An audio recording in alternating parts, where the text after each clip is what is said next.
Terima kasih Anda masih menyaksikan debat keempat calon wakil presiden pemilu tahun 2024. Bapak Ibu sekalian, di segmen keempat ini, ketiga calon wakil presiden akan saling tanya jawab. Ini mungkin adalah segmen yang paling dinanti.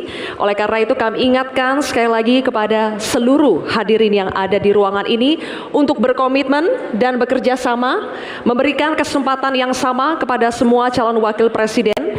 Mohon untuk dihargai ketika para calon wakil presiden sedang saling tanya jawab. Sepakat Bapak Ibu semua? Terima kasih, mohon kerjasamanya sekali lagi.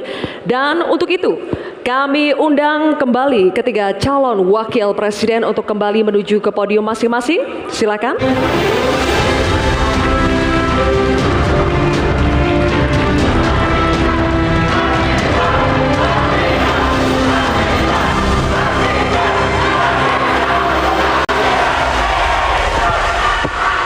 Baik, Bapak-bapak, cukup.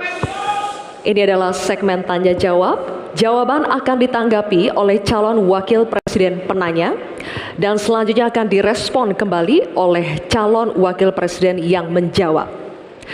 Sebelumnya, kepada para calon wakil presiden, kami informasikan kembali untuk melakukan tanya jawab sesuai dengan tema debat pada malam hari ini, yakni pembangunan berkelanjutan dan lingkungan hidup, sumber daya alam dan energi, pangan, agraria, masyarakat adat, dan desa. Jika menggunakan singkatan atau terminologi, mohon diberikan penjelasannya agar pertanyaannya jelas dan dimengerti oleh calon wakil presiden lainnya. Kami informasikan juga untuk dalam penyampaiannya tetap berada di podium. Ya, dan pada segmen ini, kesempatan pertama akan kami berikan kepada calon wakil presiden nomor urut 1, Bapak Muhaimin Iskandar, untuk bertanya kepada calon wakil presiden nomor urut 2, Bapak Gibran Rakabuming Raka. Bapak Muhaimin, waktunya 1 menit dimulai saat Bapak berbicara. Silakan. Terima kasih. Pak Gibran, Indonesia ini terdiri dari berbagai bioregional, di mana kita harus betul-betul mengerti agar pembangunan kita tepat sasaran dan bisa tumbuh dengan baik.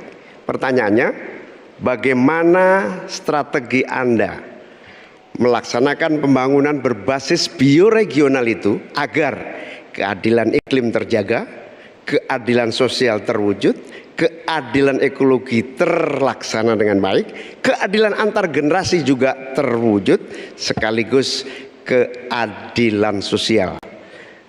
Mohon dijelaskan. Waktunya masih ada 17 menit. Apakah akan dipergunakan? 17 detik. Cukup. 17 detik maksud kami? Cukup. Cukup Pak Muhaimin, baik. Kini kami persilakan calon wakil presiden nomor urut 2 Bapak Gibran Rakabuming Raka untuk menjawab. Waktunya 2 menit dimulai saat Bapak berbicara. Silakan. Gus Muhaimin ini lucu ya. Menanyakan masalah lingkungan hidup, tapi itu kok pakai botol-botol plastik itu. Padahal saya, Pak Ganjar, Prof Mahfud pakai botol kaca. Itu gimana itu komitmennya? Botol plastik semua itu. Tapi nggak apa-apa. Kita kembali lagi ke topik ya. Intinya di sini kita sudah berkomitmen untuk yang namanya pembangunan tidak boleh lagi Jawa sentris.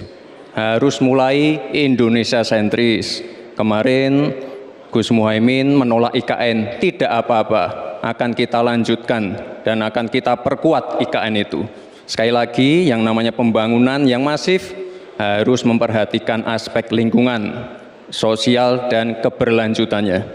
Kita pastikan mencari titik tengah, sekali lagi titik tengah, titik keseimbangan.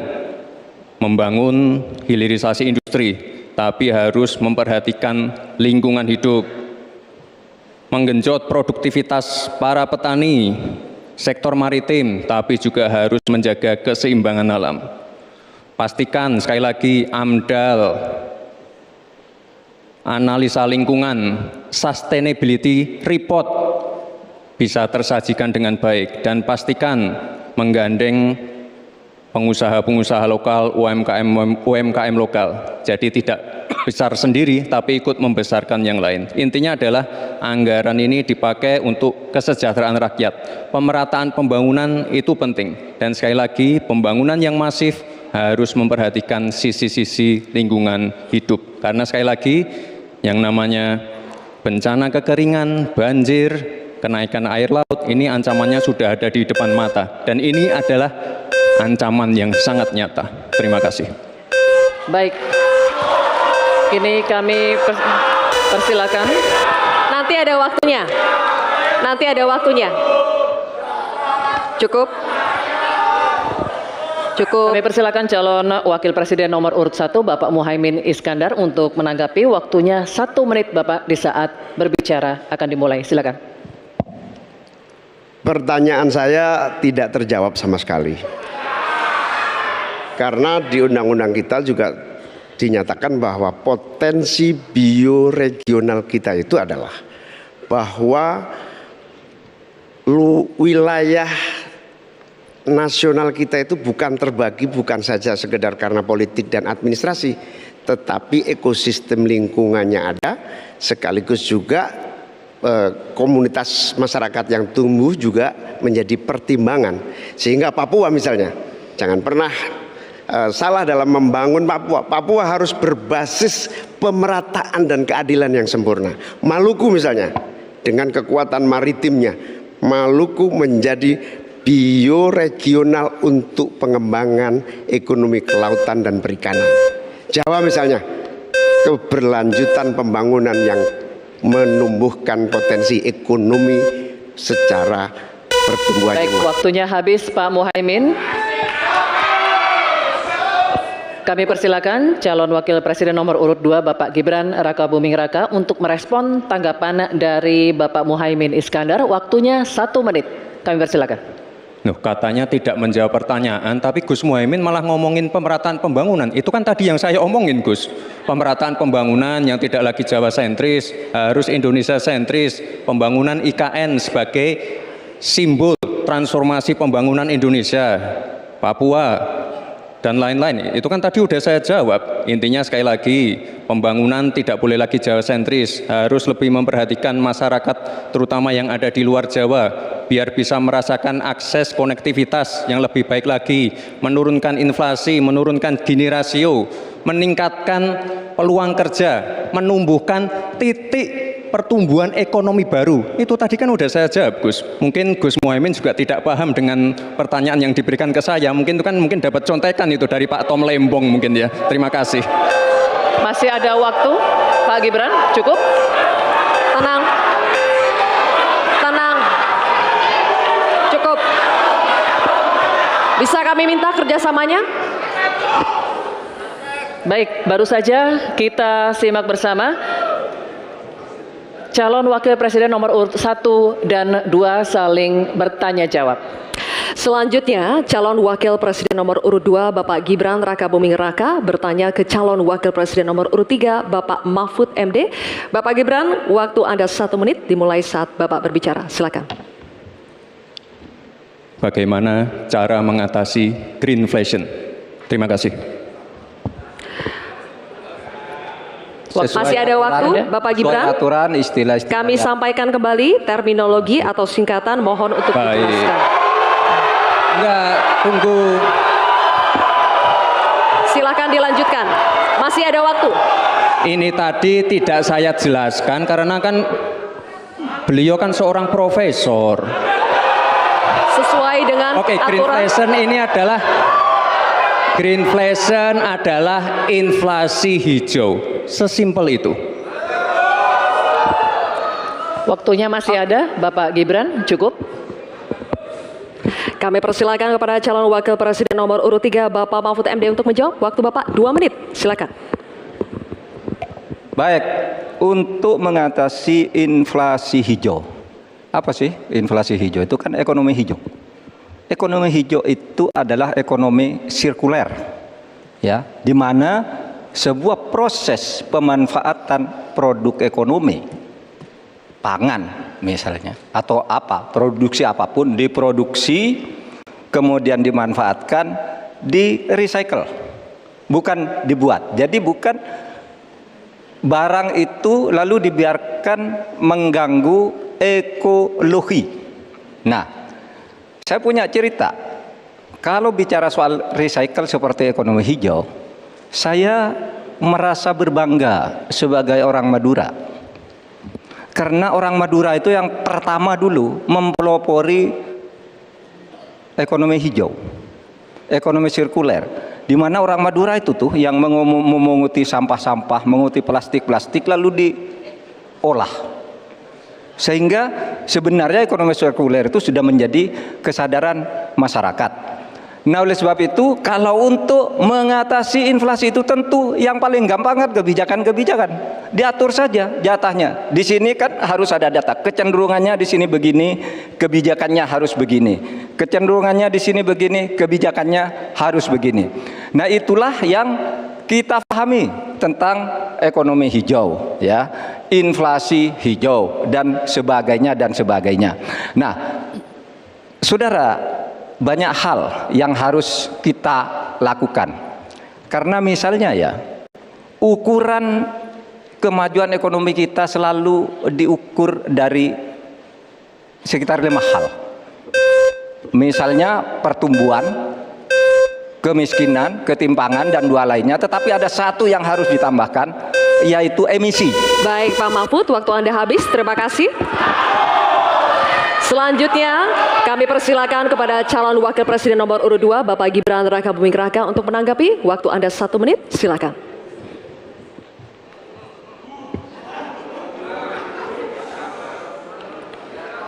Saya lagi nyari jawabannya Prof. Mahfud. Saya nyari-nyari di mana ini jawabannya. Kok nggak ketemu jawabannya. Saya tanya masalah inflasi hijau kok malah menjelaskan ekonomi hijau. Prof. Mahfud, yang namanya greenflation atau inflasi hijau itu ya kita kasih contoh yang simpel aja. Demo rompi kuning di Perancis. Bahaya sekali. Sudah memakan korban. Ini harus kita antisipasi, jangan sampai terjadi di Indonesia. Kita belajar dari negara maju. Negara maju aja masih ada tantangan-tantangannya. Intinya transisi menuju energi hijau itu harus super hati-hati. Jangan sampai malah membebankan R&D yang mahal, proses transisi yang mahal ini kepada masyarakat, pada rakyat kecil. Itu maksud saya inflasi hijau, Prof. Mahfud. Terima kasih. Masih ada waktu Pak Gibran? Cukup? Baik. Terima kasih. Kita lanjutkan dulu. Nanti akan ada waktunya untuk memberikan support. Kita lanjutkan dulu Bapak Ibu. Terima kasih. Kita teruskan ya. Kami persilakan calon wakil presiden nomor urut 3 Bapak Mahfud MD untuk merespon tanggapan dari Bapak Gibran Rakabuming Raka. Waktu Bapak 1 menit dimulai ketika Bapak berbicara. Silakan. Saya juga ingin mencari itu jawabannya ngawur juga itu. Gila ini. Ngarang-ngarang ndak karuan, mengkaitkan dengan sesuatu yang tidak ada, gitu ya. Begini loh, kalau akademis itu gampangnya kalau bertanya yang kayak gitu-gitu tuh recehan, gitu. Recehan. Oleh sebab itu tidak layak dijawab menurut saya. Dan oleh sebab itu saya kembalikan saja ke moderator. Ini tidak layak dijawab pertanyaan kayak gini. Tidak ada ini jawabannya. Terima kasih. Cukup buat Pak Mahfud? Masih ada waktu Bapak? Saya kembalikan. Cukup ya? Baik. Saya kembalikan. Tidak ada gunanya menjawab. Ya. Baik. Bapak Ibu, demikianlah tadi interaksi tanya jawab antara calon wakil presiden nomor urut 2 dengan calon wakil presiden nomor urut 3. Terima kasih. Baik, Bapak Ibu, kita lanjutkan ya sesinya. Kita selesaikan dulu.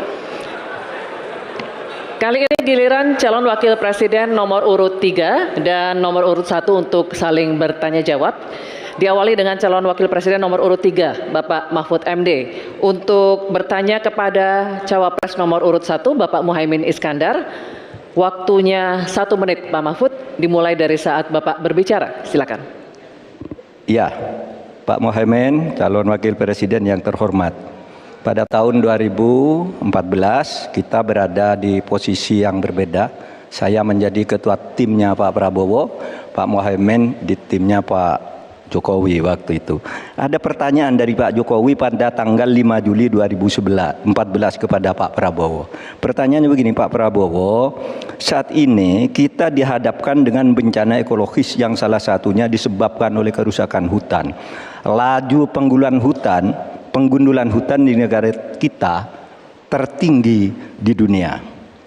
Nah, saat ini situasinya sama dengan tahun 2014 seperti yang kita diskusikan sejak tadi.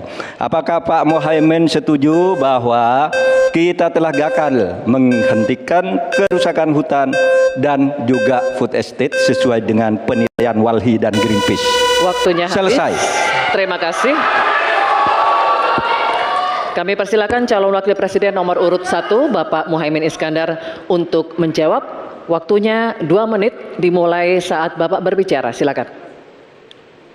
Yang patut untuk bisa menjadi alat ukur adalah bahwa dari seluruh rencana mengurangi deforestasi itu adalah berapa prestasi untuk melakukan penghijauan atau reforestasi.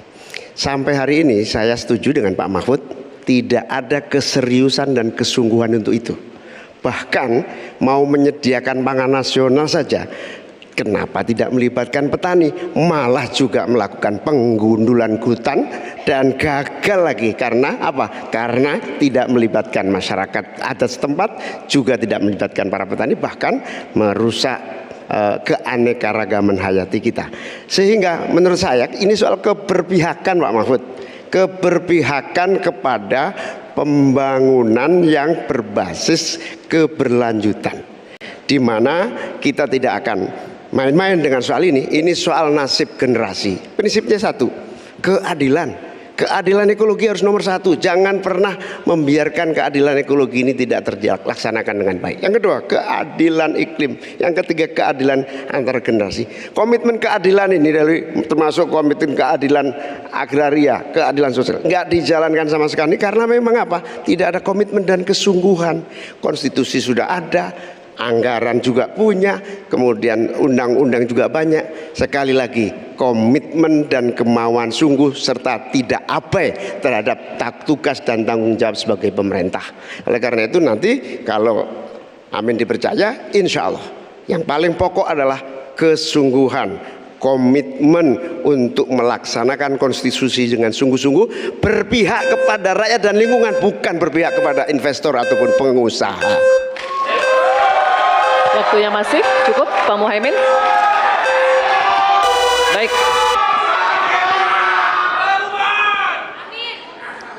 Kini kami persilakan Cawapres nomor urut 3 Bapak Mahfud MD untuk menanggapi. Waktunya 1 menit. Baik. Mulai dari saat berbicara, silakan. Pak Muhaimin, ke depan itu menurut saya pemerintah perlu melaksanakan 2 putusan Mahkamah Konstitusi yang dulu saya yang membaca vonis itu dan mengetokkan palunya. Pertama, mengakui aktivis lingkungan itu sebagai subjek hukum. Itu putusan MK. Sekarang ini kalau orang bicara lingkungan ditangkap. Nah, itu berbahaya bagi kelangsungan lingkungan hidup kita. Lalu yang kedua, saya juga udah pernah tuh membuat putusan Mahkamah Konstitusi dan saya sendiri yang ngetok palunya agar definisi hutan adat itu betul-betul dibedakan dari definisi hutan negara. Karena definisi hutan adat yang sering dipakai sekarang itu sering menyingkirkan masyarakat adat dari lingkungan hidupnya. Selesai. Waktunya habis. Kami persilakan kembali Cawapres nomor urut 1 Bapak Muhaimin Iskandar untuk merespon tanggapan dari Pak Mahfud MD tadi. Waktunya 1 menit dimulai dari saat Bapak berbicara. Silakan. Ya, setuju apa yang disampaikan Pak Mahfud. Inti dari hasil kemerdekaan kita itu kan 2. 1, bahwa pemerintah atau negara mengatur sistem dan tata kelola pemerintahan dan kenegaraan. Yang kedua, mengelola kekayaan dan aset negara kita. Nah, ini yang tidak pernah dilakukan. Dibiarkan aset itu liar, Bahkan ada orang yang menguasai 500.000, sementara petani gurem kita sudah hampir 16 rumah tangga petani gurem yang hanya punya tanah setengah hektar. Itu dari segi soal pertanahan. Nah, apalagi jasa para pemangku adat, masyarakat adat yang memiliki banyak jasa sejak sebelum kemerdekaan hingga hari ini, menjaga hutan, menjaga lingkungan kita, tetapi tidak pernah diajak dialog.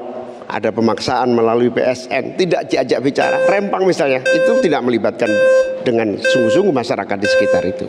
Terima kasih. Masih ada waktu Bapak? Cukup? Cukup. Baik, oke. Kalau begitu, sesi tanya jawab untuk segmen ini sudah habis. Kita berikan apresiasi untuk ketiga calon wakil presiden kita. Hadirin sekalian, kita akan jeda sejenak dan di segmen selanjutnya ketiga calon wakil presiden akan kembali melakukan tanya jawab. Untuk itu tetap bersama kami di debat keempat calon wakil presiden pemilu tahun 2024.